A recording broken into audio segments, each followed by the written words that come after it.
Welcome to each of you. We're so glad that you are worshiping with us this morning.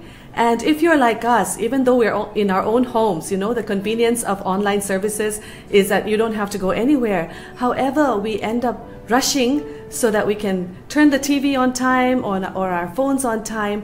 And it's difficult sometimes to quieten our hearts. So would you take a moment to, along with us, quieten our hearts and ask God to speak to each one of us, and that He would be glorified and honored at this service. And if you're with others in the home, maybe you can pray together.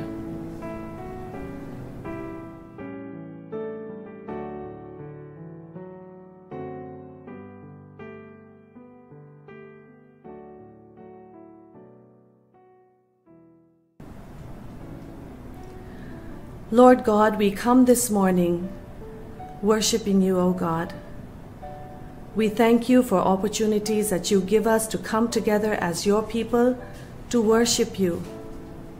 Lord, we are amazed at what you do for us every day, for your blessings uncountable. We thank you, O God.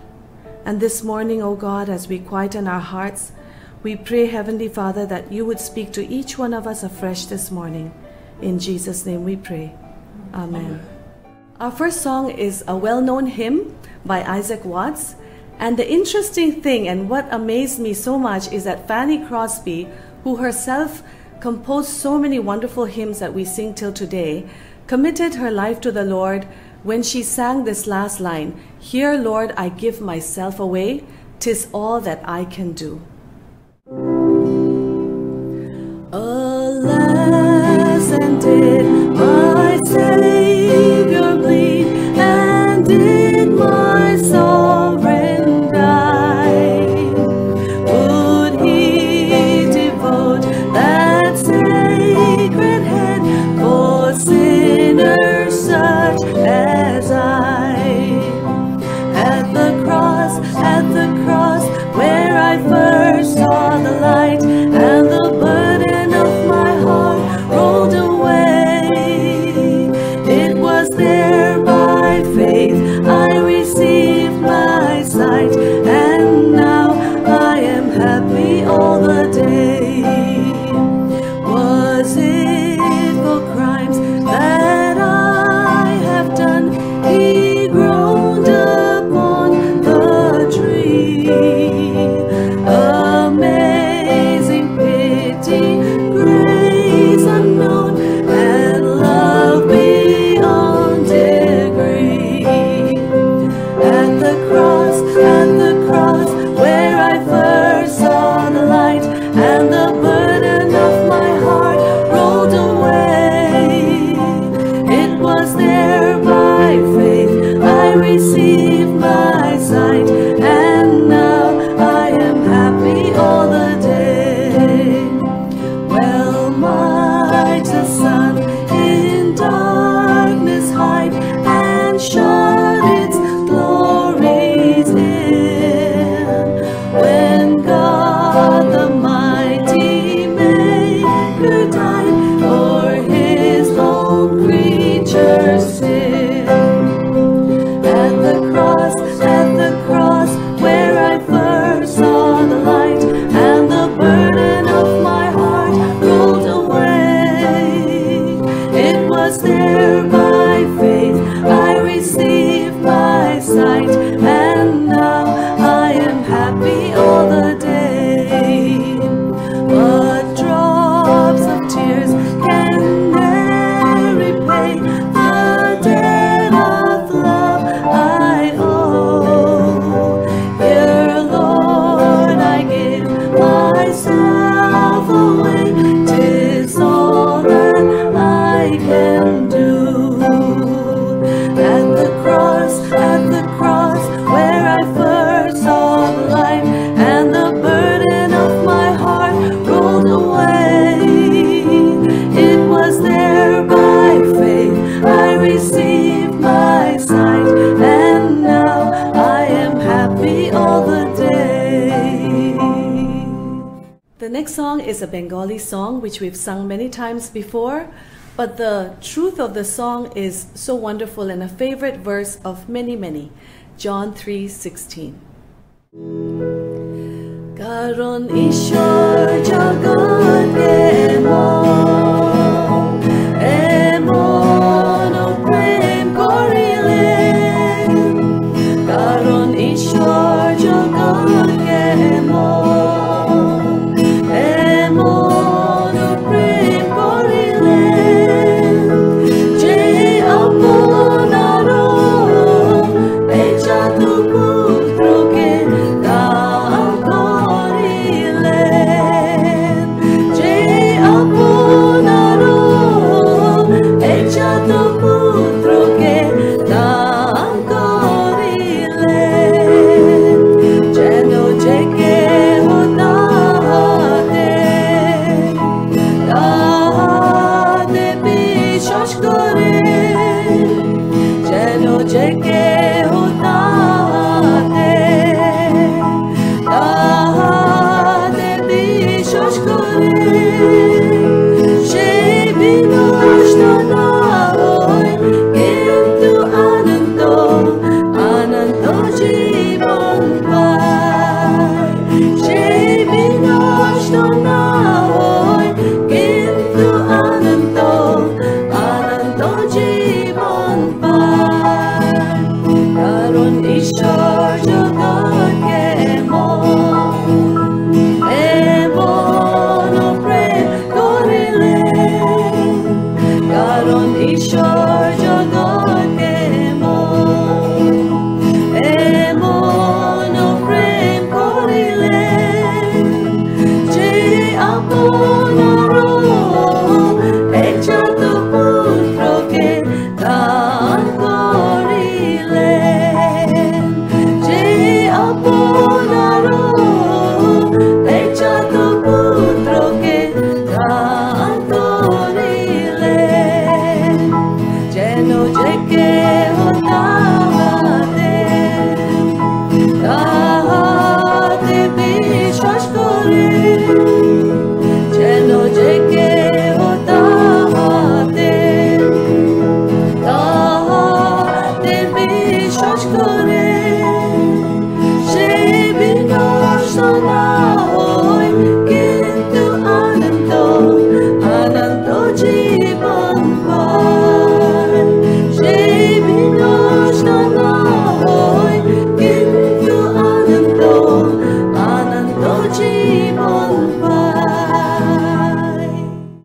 Our next song is a chorus that we just love. I personally love it because of the words where it says, Jesus paid a debt he did not owe.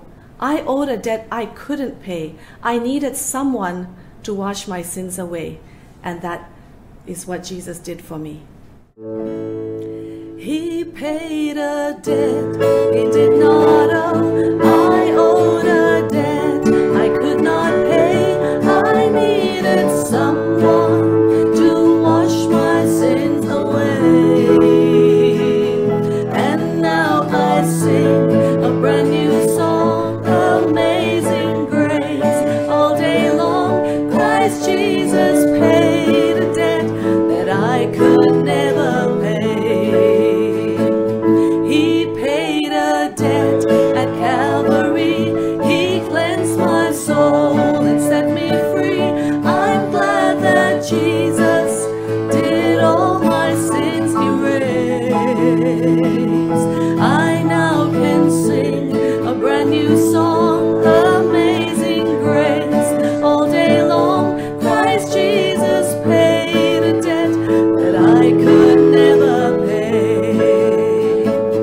One day he's coming back for me to live with him eternally. Won't it be glory to see him on that day? I then will sing a brand new song, Amazing Grace, all day long. Christ Jesus paid a debt that I could never pay. He paid a debt he did not owe. I owed a debt I could not pay. I needed someone to wash my sins away. And now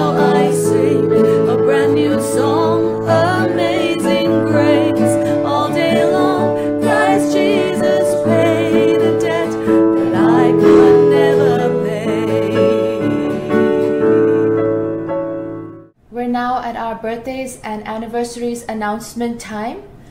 For this week, we have not received any anniversaries, so I will just be reading out the birthdays. Birthdays were Zoe, Sonali, Alyssa, Akari, Uncle Atish, and Samir. Let's look to the Lord in prayer. Heavenly Father, we just want to praise you so much for the lives of these dear ones. We want to thank you, Father, for adding new year into their lives. Lord, many of them have been through so much in the past year, but Father, you have healed them, you have sustained them, and we want to praise you for that. Lord, thank you so much for blessing each one of them with talents that they are able to serve you with. I pray that you would continue to bless them with more and more talents and continue to use them mightily for your kingdom's purpose. I pray that this year would be a year where they desire to grow deeper in their walk with you. Thank you so much for their lives once again. In Jesus' name I pray. Amen. To prepare our hearts to hear God's word, we want to try to sing a medley, and the words are beautiful. It says, I'm forgiven because you, Jesus, were forsaken. I'm accepted, you were condemned. And in all I do, I want to honor you. This is my desire, Lord, to honor you. I'm forgiven because you were forsaken. I'm accepted, you were condemned. I'm alive and well, your spirit is within me because you died and rose again. Amazing love, how can it be that you, my King, would die for me?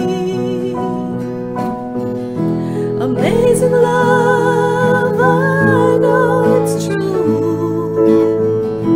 It is my joy to honor you in all I do. I honor you. This is my desire to honor you, Lord, with all my heart. I worship you.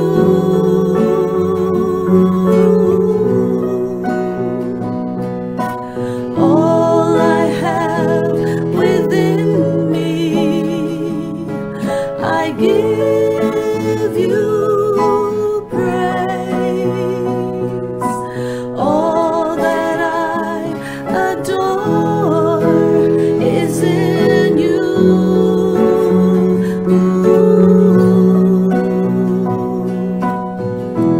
Lord, I give you my heart, I give you my soul. I live for you alone. Every breath that I take, every moment I'm away. Lord, have your way in me. Jesus, you are my King. Jesus, you are my King.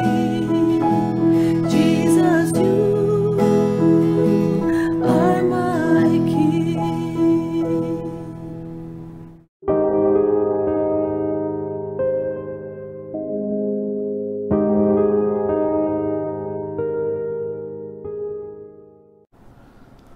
We want to thank God that He's added a new month in our lives. It's hard to believe that we're already at the month of November, and very soon we would celebrate Christmas and enter another new year. We want to thank God for His faithfulness. This morning, we want to try and do something a little different when it comes to our time of prayer. What we're going to do right now is that we're going to put up for you just a couple of prayer requests, important prayer requests. We're going to put it up so that you can pray along with us. And then what we're going to do is that we're going to give you 30 seconds this morning, wherever you are in your own homes, either just all alone by yourself or with your family, get together and pray for those couple of needs. And after you do that this morning, if you have a specific need as a family, would you bring that before the Lord? And here's what I want to request. I want to request that all of you this morning, as you're praying, different parts of this country and maybe even different parts of the world, would you raise your voice saying, God, there's my brother in Kolkata praying, there's my sister in Bangalore praying, there's somebody in Gurgaon praying. Lord, would you hear that prayer this morning? Can we do that this morning? So here are the prayer requests. And as you take a look at those prayer requests really quickly, share with one another your own prayer requests, and let's spend the next 30 seconds in prayer, and then I'm going to lead you in a word of prayer.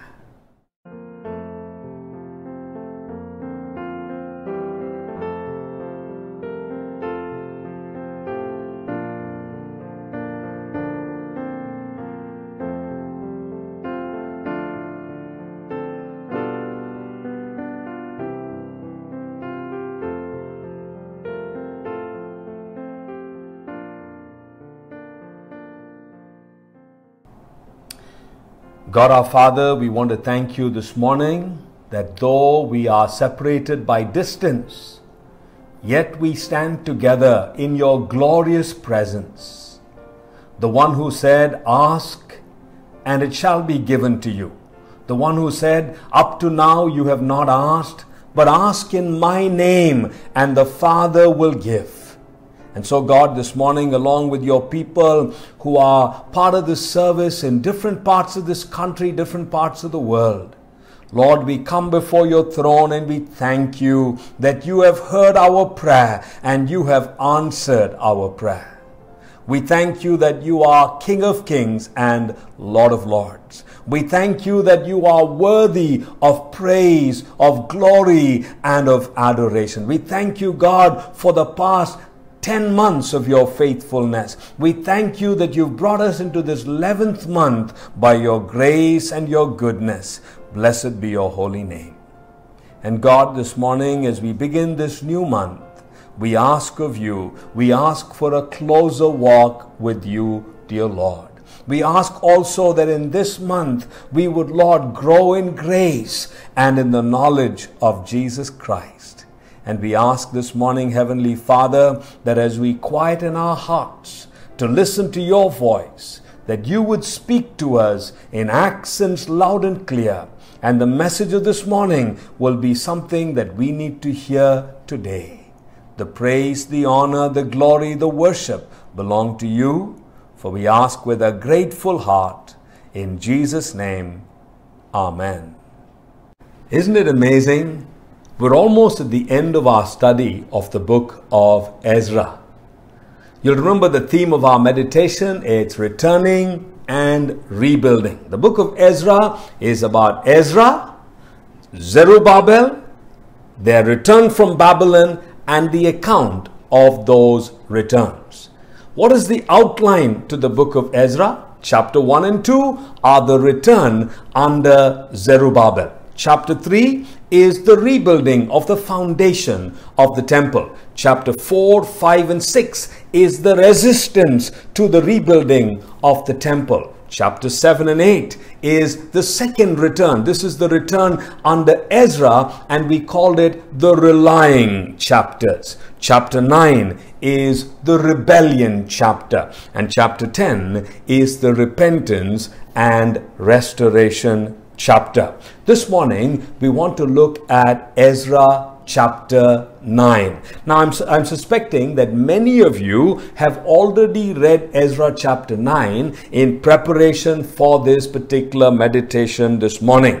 But here's what I want to do. I want to read for you Ezra chapter 9 verses 1 to 4. And I'd like you to follow these 4 verses with me as I read it to you from the Bible. Ezra chapter 9, I'm going to read to you verses 1 down to verse 4. The Bible says, after these things had been done, the leaders came to me and said, the people of Israel, including the priests, The Levites have not kept themselves separate from the neighboring people with their detestable practices like those of the Canaanites, Hittites, Perizzites, Jebusites, Ammonites, Moabites, Egyptians, and Amorites. They have taken some of their daughters as wives to themselves and their sons, and have mingled the holy race with the people around them. And the leaders and the officials have led the way in this unfaithfulness. When I heard this, I tore my tunic and my cloak, pulled hair from my head and beard, sat down appalled. Then everyone who trembled at the word of the God of Israel gathered around me because of this unfaithfulness of the exiles. And I sat there appalled until the evening sacrifice. Now, when you read the rest of Ezra chapter 9, from verse 5 down to verse 15, is the prayer of Ezra. Ezra is brokenhearted. Ezra is appalled at the sin of his people, and from verse 5 down to verse 15, Ezra cries out to God in his brokenness. He comes before God in contriteness and says, God, please have mercy upon this your people. Now, this morning, here's what I want to do, and this is something that I've been doing right through this particular series of messages. One, I'm going to give you an outline to Ezra chapter 9. And having given you an outline to Ezra chapter 9, I want to leave you with a few challenges from God's word. What's the outline for Ezra chapter 9? I want to suggest that you keep 4 words in mind. The first is the word scriptures. The second is the word sin. The third is the word shock. And the fourth is the word supplication. So those are the 4 parts of the outline of Ezra chapter 9. First of all, the scriptures. You remember how Ezra chapter 8 ended, right? Ezra leads this group of people back from Babylon. They come down to the land of promise. They bring the offerings that they've received to the temple of God. They present their sacrifices to God. They give the orders of the king to the governors and the satraps of the Trans-Euphrates. And then the Bible does not tell us about what is happening. But here's what I suspect. Ezra is the teacher of God's word, right? And Ezra came down from Babylon with only one purpose. You'll even remember that the king, when he sent Ezra, said to Ezra, Ezra, go back to your people and teach them the scriptures. So here's what I want to suggest to you, that in between chapter 8 and the first verse of chapter 9 is Ezra now opening the scriptures and teaching the scriptures to the people of God. And as he begins to teach the scriptures to the people of God, something happens. Look with me as I read for you verse 1 of chapter 9. After these things had been done, the leaders came to me and said, as Ezra, the man of God, begins to open the scriptures, as Ezra, the man of God, begins to call the people back to the word, something happens. The Bible says the leaders came to Ezra. And what did they say to Ezra? They said to Ezra, Ezra, the people of Israel, including the priests, including the Levites, including the leaders, have not lived a life of holiness. You see, as the scriptures are beginning to be taught among the people of God, people are now beginning to realize their own sinfulness. Somebody said it brilliantly. Somebody said, the Bible will either keep you from sin, or sin will keep you from the Bible. The Bible will either keep you from sin, or sin will keep you from the Bible. And I want to suggest to you that as I look at verse 4, I realize that this is exactly what was possibly happening. Look with me at verse 4. The Bible says, then everyone who trembled at the word of the God of Israel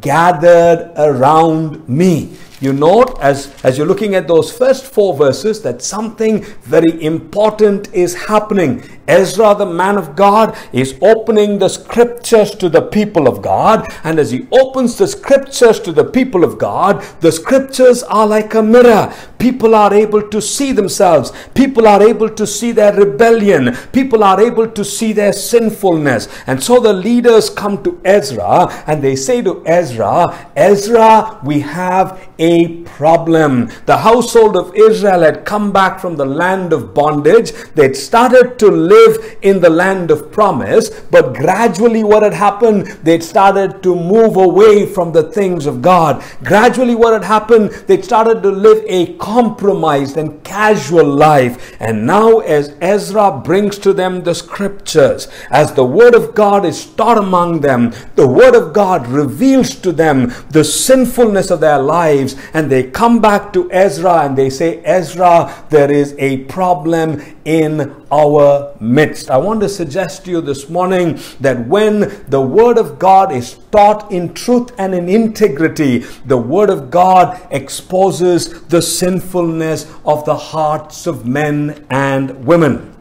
There are many verses that I'd like to read to you this morning, but one that I want to highlight this morning, if you would turn with me in your Bible, is 2 Timothy chapter 3. This is one of the most familiar verses when it comes to the scriptures. 2 Timothy chapter 3, and I want to read for you verse 16. 2 Timothy chapter 3 and verse 16. This is how the NIV renders this particular verse. 2 Timothy chapter 3 and verse 16. All scripture is God-breathed and is useful for teaching, for rebuking, for correcting and training in righteousness. That's what the NIV says. But when you read that from the Authorized Version says scriptures is useful for doctrine, scriptures is useful for reproof, scriptures is useful for correction, and scriptures are useful for instruction. Just take a moment to think about those 4 words. Doctrine. What is doctrine? Doctrine is what is right. The Bible teaches me what is right. When the scriptures are taught, people begin to know what is right. What is reproof? Reproof is what is not right. When the scriptures are taught, people know what is right, but people also know what is not right. What is correction? Correction is how to get right. As the scriptures are taught, people are now beginning to realize how to get right. What is instruction? Instruction is how to stay right. Once I've been corrected, once I get right, now I stay right. Let me repeat that. Doctrine, what is right. Reproof, what is not right. Correction, how to get right. And instruction, how to stay right. So I want to suggest to you that as you look at Ezra chapter 9, the first couple of verses, especially verse 1 and verse 4, you realize that Ezra teaches the scriptures. And as he teaches the scriptures, God is beginning to convict the hearts of people, and they come before Ezra in confession. And I want to suggest to you this morning that one of the reasons why some of us can continue to live in rebellion and sin is that we are not spending time enough with God's word. When we begin to spend time with God and his word, when we begin to allow his word to reflect who we are, day by day, he transforms our life and makes us into the likeness of his Son and our Savior, the Lord Jesus Christ. So number one, Ezra chapter 9 is about the scriptures and how the scriptures reveal to people the condition of their life. The second word that I put in my outline is the word sin. As I read Ezra chapter 9, especially as I read verse 1 and verse 2, I realize that Ezra is now confronted with the sinfulness of God's people. Look with me as I read those verses for you, verses 1 and 2 of Ezra chapter 9. After these things had been done, the leaders came to me and said, the people of Israel, including the priests and the Levites, have not kept themselves separate from the neighboring people with their detestable practices, like those of the Canaanites, Hittites, Perizzites, Jebusites, Ammonites, Moabites, Egyptians, and Amorites. They've taken some of their daughters as wives for themselves and their sons, and have mingled the holy race with the people around them. And the leaders and the officials have led the way in this unfaithfulness. You see, as the scriptures were presented to the people of God, you know what happens? They become aware of their sin. When they begin to hear the word of God, they become aware of their sin. And as I look at those verses, I realize they become aware of two very important sins. One is the sin of associations, right? What are they saying to Ezra? Ezra, now these people are practicing the practices of all these people around them. When they first came, they were a people who were walking according to the word of God. They knew the standards of God's word. But now what has happened, as they live among the people, they've started to associate with the people, and these associations have led them to do detestable things. In fact, the Bible says they are now practicing detestable practices. And that's the first challenge when it comes to the sins of God's people, their associations with the nations around. And many times, even in our own walks, isn't it true that we become like the people among whom we live? And sometimes it's so difficult for us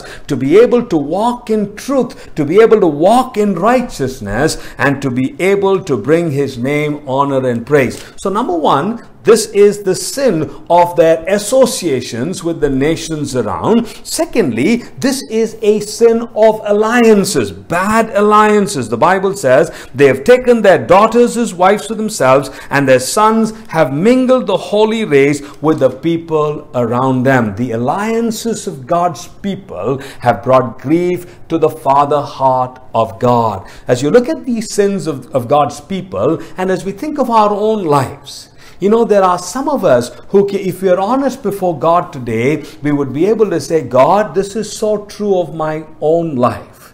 I have become like the people among whom I live. You know, think of a student who joined school. When he joined school, this was a student who grew up in a home that taught him morals and values and standards. They taught him how to speak the right words. And then he lands up in school. And guess what happens in school?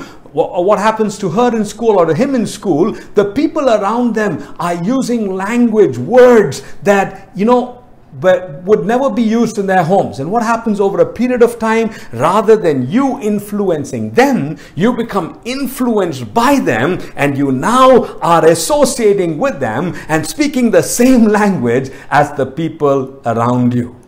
Think also about alliances. Think about our relationships. So many times there are so many people who have moved away from the things of God because of the relationships they have developed. There are so many young people, there are so many older people, because of the associations they have completely ruined their lives. Over the years of ministering to people, I've met so many families where a husband, because of his associations, has completely sold himself to alcoholism. A wife, because of her associations, has completely moved away from the things of God and has brought such brokenness and pain into the lives of people. So as you're looking at Ezra chapter 9, it begins with the scriptures being preached. And as the scriptures are being preached, the sin of God's people is revealed. What is that sin? It is the sin of associations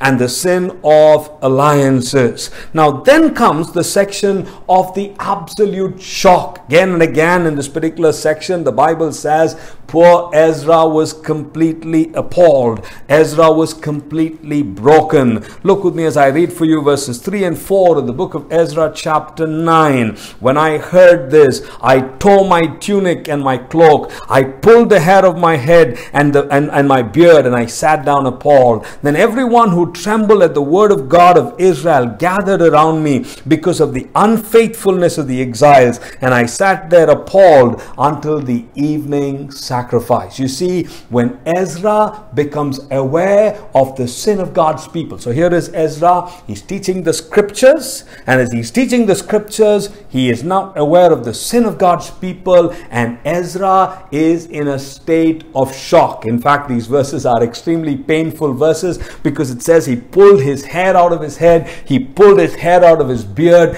tried to do it, and you realize it's such a painful experience. But Ezra was so distraught, Ezra was so broken that he tore his garments, he pulled his hair, he pulled his beard, and he sat appalled, broken, and in shock before the King of Kings and Lord of Lords. As I look at those two verses, there are 4 words that I put into my notes. Number 1, Ezra's heart was filled with shame.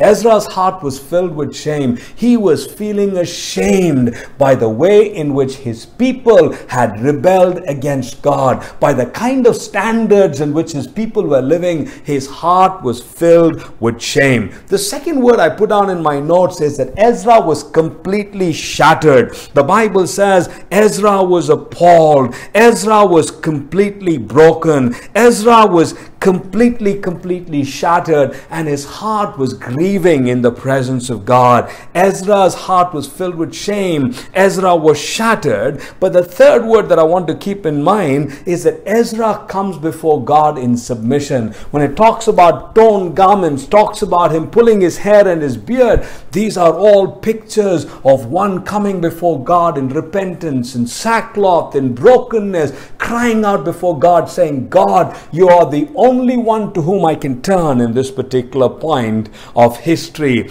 Ezra is in shame. Ezra is shattered. Ezra is in a place of submission. And Ezra is experiencing the solidarity of like-minded people. The Bible says, then everyone who trembled at the word of the God of Israel gathered around me. As Ezra is in this state of shock, feeling absolute shame because of the actions of his people, feeling shattered and broken because of what has come to his, what has been revealed to him, as he's crying out before God in submission, you have people coming around him, like-minded people who fear God, who fear his word, and there is a solidarity of God's people. So how does this chapter begin? It begins with the scriptures being taught faithfully.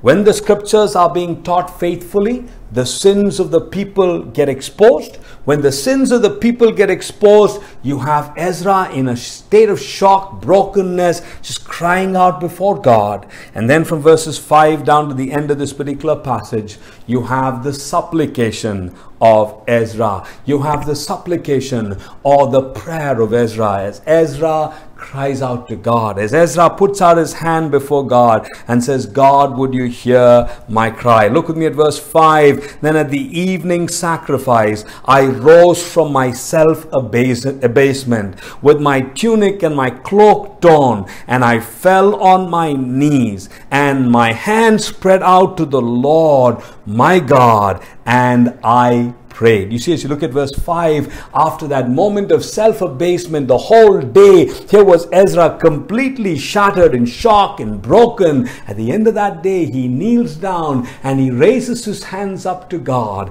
and he prays this prayer that's recorded for us right from verse 6 all the way down to verse 15. Now here's how I've divided this particular section. As I look at verses 6 and 7, Ezra acknowledges the failure of his people. He acknowledges the failure of his people. Look with me at verse 6 and 7. And I prayed, I am too ashamed and disgraced, my God, to lift up my face to you, because our sins are higher than our heads. Our guilt has reached the heavens. God, this is our present state, oh God. We have been an absolute failure. We have grieved your heart. Our sins are higher than our heads. And Ezra says, God, our sins have even reached the heavens. Look at verse 7. Now he's talking about the past, not just the present, but the past. From the days of our ancestors until now, our guilt has been great.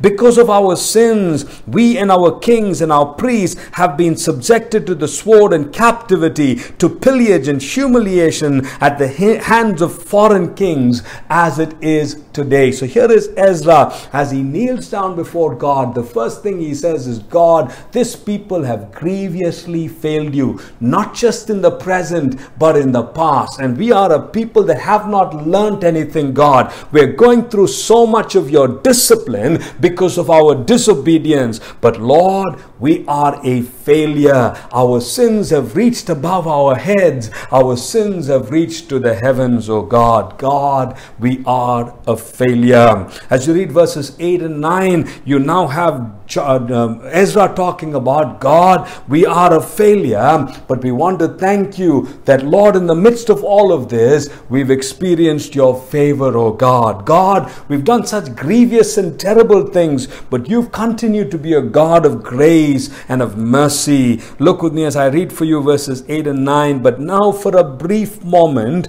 the Lord our God has been gracious in leaving us a remnant and giving us a firm place in his sanctuary. And so our God gives light to our eyes and a little relief in our bondage. Though we are slaves, our God has not forsaken us in our bondage. He has shown us kindness in the sight of the kings of Persia. He has granted us new life to rebuild the house of our God and to repair its ruins. And he has given us a wall of protection in Judah and Jerusalem. You see, as Ezra is praying, he begins by saying, God, your people are an absolute failure in the present and in the past.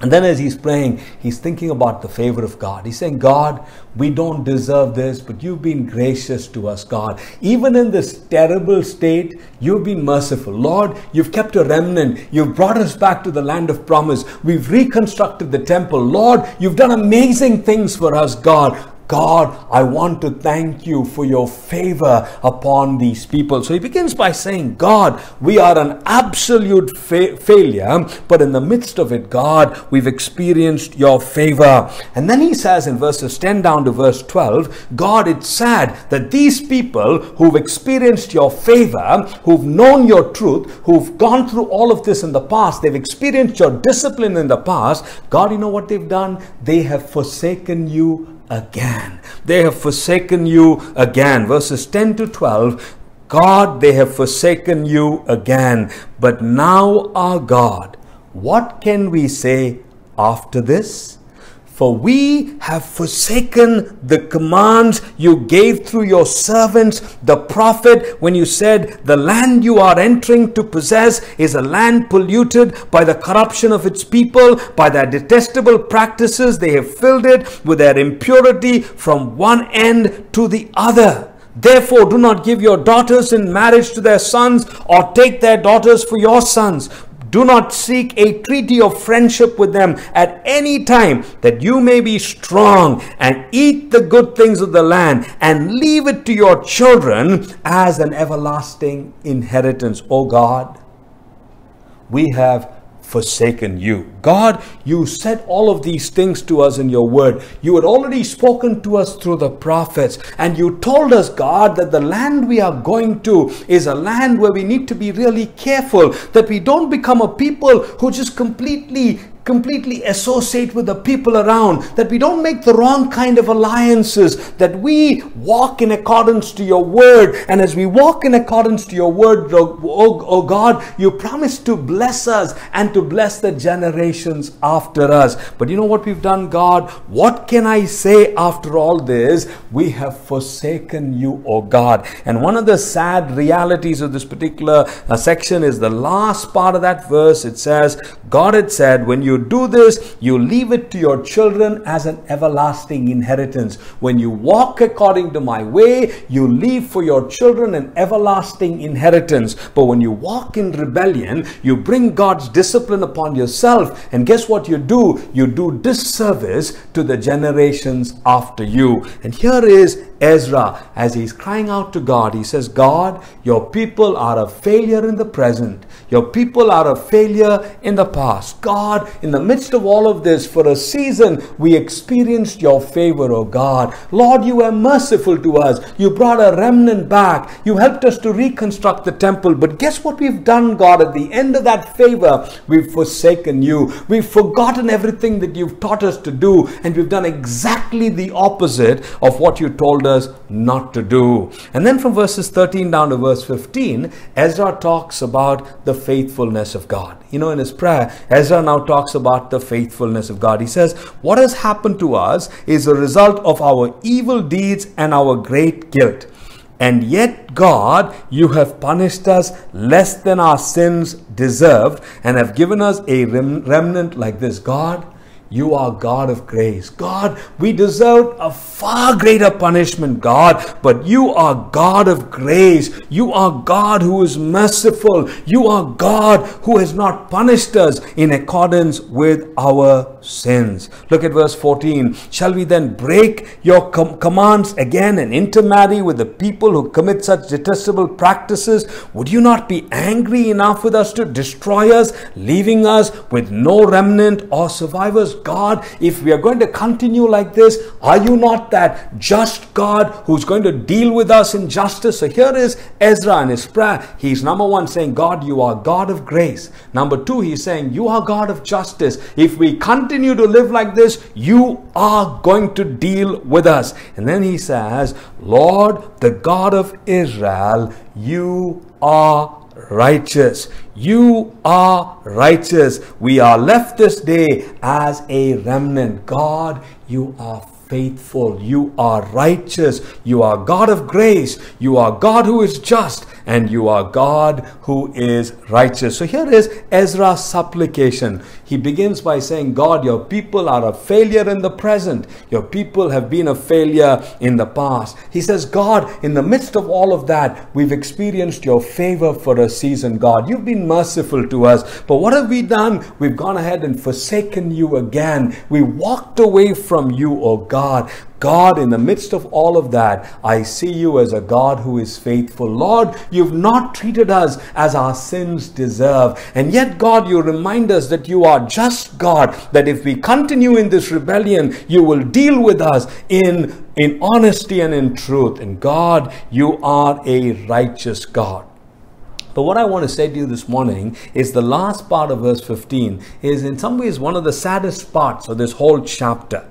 And this is the part where Ezra says, God, our fellowship with you is broken because of this sin. Look, as I read for you, here we are before you in our guilt, though because of it, not one of us can stand in your presence. Just note that, right? What Ezra is saying is because of this terrible guilt, none of us is able to stand in your presence. God, our sin has broken that fellowship that we have with you. So as you journey through Ezra chapter 9, that's our outline. It begins with Ezra teaching the scriptures, verses 1 and verse 4. And as the scriptures are being taught, guess what happens? The people's sin is revealed. Verse 1 and verse 2. What are those sins? They are the sin of associations and the sin of alliances. What happens when the sins of people are revealed? Ezra is in a state of shock. He is filled with shame. He's shattered. He comes before God in submission. He experiences the solidarity of God's people who come around him. And then Ezra breaks into supplication. God, your people are a failure in the present. Your people have been a failure in the past. God, for a season, you in your mercy have shown us favor.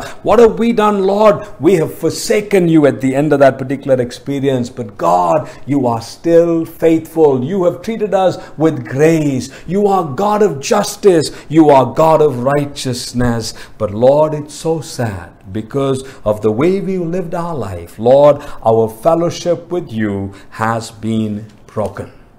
Now, as you look at Ezra chapter 9, that's the outline. What are a few lessons we can take away from this particular passage? I want to leave with you 4 lessons this morning. Lesson number 1, an ungrateful people. As I read Ezra chapter 9, I see the picture of an ungrateful people, especially if you read verses 8 down to verse 12. Verses 8 down to 10 verses 8 and 9 talk about God's favor, right? God, you've been gracious to us. But now for a brief moment, the Lord has been gracious in leaving us a remnant and giving us a firm place in His sanctuary. So our God gives light to our eyes and a little relief to our bondage. God, you have been good to us. But what have we done? We have been an ungrateful people. Look at verse 10. But now, O God, what can we say after this? We have forsaken your commandments. So the first lesson we want to take away as we look at Ezra chapter 9 is the lesson of an ungrateful people. This is a people who've experienced the favor of God, and yet they've done 2 things. 1, they have forgotten what the Lord wanted them to do, and 2, they have forsaken the Lord their God. This is a people that have experienced the favor of God, and yet they have conveniently forgotten His word and have forsaken the Lord their God. This morning, as we think about Ezra chapter 9, it's easy to say, what a terrible people. But let's take a look at our own lives. Are you sitting listening to me this morning? God has been so gracious to you. God has been kind to you. God has showered His favor upon you. And yet you sit down this morning listening to this sermon, knowing fully well that you have conveniently forgotten the word of God and you have forsaken God and are continuing to live in sin, grieving the heart of God. Is there somebody that's listening to this message this morning? You're saying, God, this message is for me. I am living in sin. I am living in rebellion. I have been among the ungrateful people of God. I read a story about a lady and her husband. The husband had a renal failure. He was going to die because both of his kidneys had failed. And so what does this wife who loves him do? The wife says, God, I want to give my kidney so that my husband can live. And so what does she do? She makes a huge sacrifice. She goes through great pain. They take her kidney out and they put it into the man, and the man has a new lease of life. And the wife is so happy that she could give her husband one more opportunity to live. And in some ways, that's exactly what Jesus did. We were destined for death, but what did Jesus do? He died on the cross of Calvary and He has given us new life. Guess what happens to this wife? She gives her kidney, the man begins to live, and a couple of years later, she comes back home one day, and to her horror, what is this man doing? He is having a relationship with another woman. Now, when I tell you that story, it angers your heart, doesn't it? How can somebody be so unfaithful? How can somebody be so ungrateful? How can somebody do something like that? Here is a woman who gave her kidney to him. That's why he was living. But how can this man be so ungrateful? And as you think about it this morning, I'd like you to think of your own life. Have you been ungrateful? Jesus laid His all on the cross of Calvary. He died just for you. He paid it all on the cross of Calvary so that you and I can walk in liberty. Have we been the ungrateful people of God? The second word I want to place before you is, number 1, the ungrateful people of God. Number 2, the unfaithful priesthood of God. The unfaithful priesthood of God. As you read verses 1 and 2, one of the things that becomes very clear is that the leaders, those that are preachers, those that are priests, those that are Levites, they are leading God's people in this sinfulness. Look with me at your Bible. The people of Israel, including the priests and Levites, have not kept themselves clean. Look at the end of verse 2. And the leaders and the officials, guess what they've done? They have led the way in this unfaithfulness. You know, the leaders are supposed to lead the way in leading people to God, but what has the leaders done? They've led the way in unfaithfulness.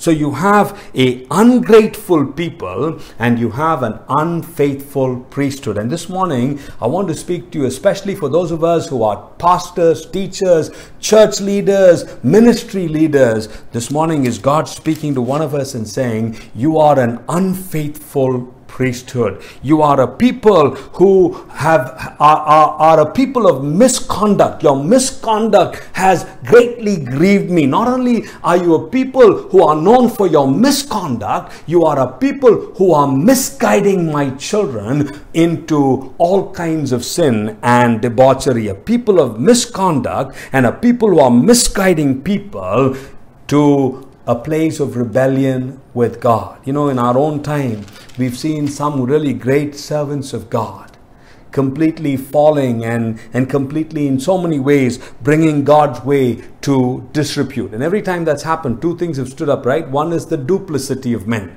They preach one thing and they live another. And two, the disrepute they bring to the body of Jesus Christ. Never forget, as a young man, we all used to look up to this great preacher in India. He was the prince of all preachers. And one morning on the radio, he was preaching, he was talking about holiness at home, holiness at work, holiness in your personal life. And there were people who were being blessed. There were people who were giving their heart to Jesus. But in the same day, here was the preacher who was caught in the act of sin, completely a life of duplicity and a life bringing disrepute to the gospel of Jesus Christ. And this morning, that's the second lesson. God is speaking to each one of us as people who are leaders, people who are priests, people who are Levites, people who are in positions of authority. God is saying, are you an unfaithful priesthood? An ungrateful people, an unfaithful priesthood. Thirdly, you have the unwavering preacher. You have the unwavering preacher. Who's the unwavering preacher? It's Ezra. In the midst of the ungrateful people, in the midst of the unfaithful priesthood, is the unwavering preacher. What's he doing? He's doing two things. One is he's teaching the word faithfully, and two, he is tarrying in the presence of God for his people. He is teaching and he is tarrying in the presence of God for his people. And how desperately the Church of Jesus Christ today is looking for those unwavering preachers who would preach the truth of God's word, who would make no compromises, and who would tarry in the presence of God, stand in the gap between men and God, and plead with God for mercy and grace. The ungrateful people of God, the unfaithful priesthood of God, the unwavering preacher of God, and the final one is the unchanging God. I don't have a P for God, and I think it's important to be different, because God cannot be equated with people, the priesthood and the preacher. God is totally different. As I look at Ezra chapter 9, I see an unchanging God, an ungrateful people, an unfaithful priesthood, an unwavering preacher, but an unchanging God. An unchanging God. As you read verses 13 to 15, Ezra says, God, you are merciful. God, you are just.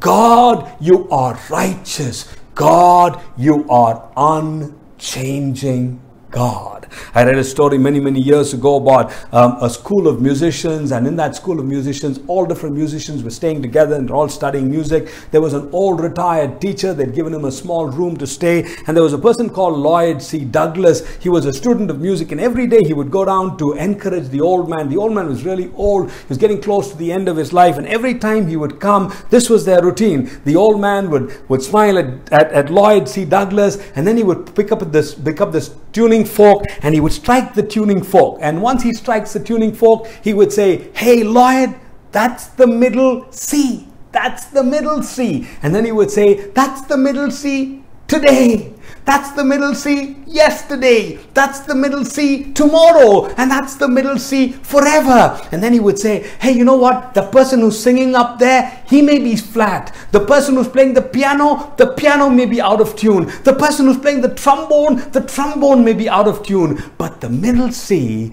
never changes its tune. It's the Middle Sea all the time. God is unchanging. No matter what happens, He is the unchanging God. And this morning, in response to our message, as God speaks to your heart this morning, is God speaking to one of you and saying, you are the ungrateful people. You know, I have shown you favor, but you have forsaken me. Is God speaking to a leader and saying, unfaithful priesthood? Is God looking at you and saying, I'm so glad you are the unwavering preacher speaking the truth? And God reminds us this morning, I am the unchanging God. Every eye closed, every head bowed. Let's look to the Lord in prayer. As every eye is closed and every head is bowed, we're going to celebrate around the Lord's table in just a moment from now. And I believe that God has spoken to us really clearly this morning. He says, I see the ungrateful people of God. I've shown them favor. They've forsaken me. I see the unfaithful priesthood of God. Men who are supposed to be guiding people are misguiding people. He also is able to see those unwavering preachers of God. And He reminds us this morning, I am the unchanging God. I never change. This morning, as we prepare ourselves to celebrate around the Lord's table, I'm going to read to you those very familiar words of the Apostle Paul to prepare our hearts to celebrate around the Lord's table. Every eye closed, every head bowed. You think of the message this morning as I read these words for you. For I received from the Lord what I also passed on to you. The Lord Jesus, on the night He was betrayed, took bread, and when He had given thanks, He broke it and said, this is my body, which is for you. Do this in remembrance of me. In the same way, after supper, He took the cup, saying, this cup is the new covenant in my blood. Do this whenever you drink it in remembrance of me. For whenever you eat this bread and you drink this cup, you proclaim the Lord's death until He comes. So then, whoever eats this body or drinks this cup of the Lord in an unworthy manner will be guilty of sinning against the body and the blood of the Lord. Everyone ought to examine themselves before they eat of the bread and drink of the cup. Let me read that verse for you again. Everyone ought to examine themselves before they eat of the bread and drink of the cup. Father, this morning we thank You for speaking to us from Ezra chapter 9. We thank You, Lord, for reminding us that Your people were an ungrateful people. Your priesthood was an unfaithful priesthood. We thank You for Ezra, who was the unwavering preacher. And we thank You that You are the unchanging God. And this morning, as we listen to Your word, just like the household of Israel, as they listened to the word, they saw their sin. Lord, if there be any sin in our life, sin of associations, sin of alliances, Lord, this morning, before we partake of the bread and the cup, as Your word reminds us, we want to confess our sins. We thank You that You are faithful and just to forgive us of all our sins and our unrighteousness. Be glorified, Lord, be exalted, for we ask with a grateful heart. In Jesus' name, Amen. Amen. In response to God's word, and as we prepare ourselves to celebrate around the Lord's table, we're going to sing this beautiful, beautiful hymn. It's a hymn that says, Jesus, keep me near the cross. And as we sing this hymn this morning, let's make it our prayer. Lord, in the cross, be my glory ever, till my ransomed soul shall find rest beyond the river. Jesus, keep me near the cross, there a precious fountain, free to all the healing stream, flows from Calvary's mountain. In the cross be my glory ever, till my raptured soul shall find rest beyond the river. On the night Jesus was betrayed, he took bread, and after giving thanks, he broke it and said, "This is my body, which is for you. Do this in remembrance of me." At this time, we're going to partake of the bread. Kindly pass the bread around in your home, and let's partake of the bread together. Jesus said, "This is my body, which is broken for you. Do this in remembrance of me." Shall we partake of the bread together?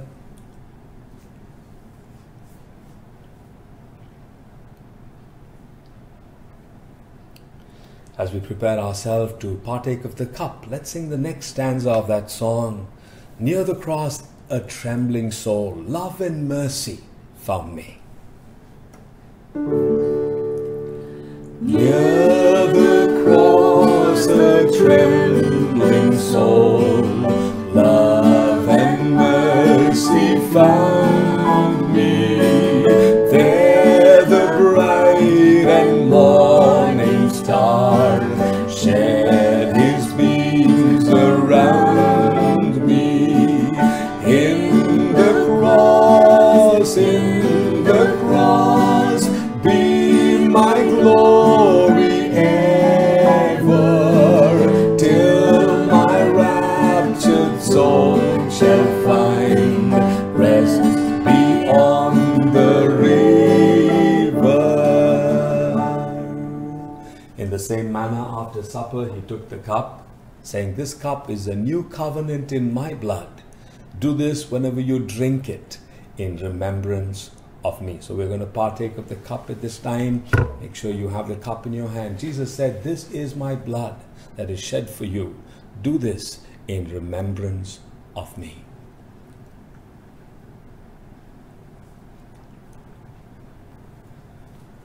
Our Father, we want to thank you for reminding us this morning through all of the songs that we sang of your amazing grace, reminding us that you paid a debt which we could never pay. Thank you for reminding us this morning, Lord, from your word, that sometimes we, your people, having experienced that amazing grace, have been, Lord, ungrateful in the way we've lived our life. We've been unfaithful in the way we've lived our lives. But this morning, God, as we celebrate around your table, we come back to you this morning and we ask, oh God, that you would make us an unwavering people. We thank you that we worship the unchanging God. The praise, the glory, the worship, the honor of this morning belong to you. Oh, for a closer walk with you. We ask with a grateful heart. In Jesus' name, Amen. Amen. Amen. At this time, we're going to sing the last two stanzas of that song. And as we sing the last two stanzas, I've not done this in a long time. Maybe you should stand wherever you are in your home. Join us as we sing the last two stanzas. And let's do it prayerfully. Near the cross, O Lamb of God, bring its scenes before me.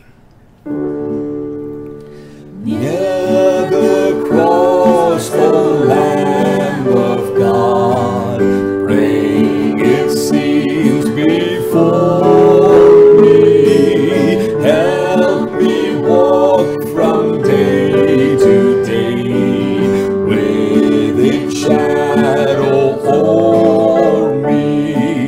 In the cross, be my glory ever, till my raptured soul shall find rest beyond the river. Near the cross I'll watch and wait, hoping, trusting ever, till I reach the golden strand just beyond the river.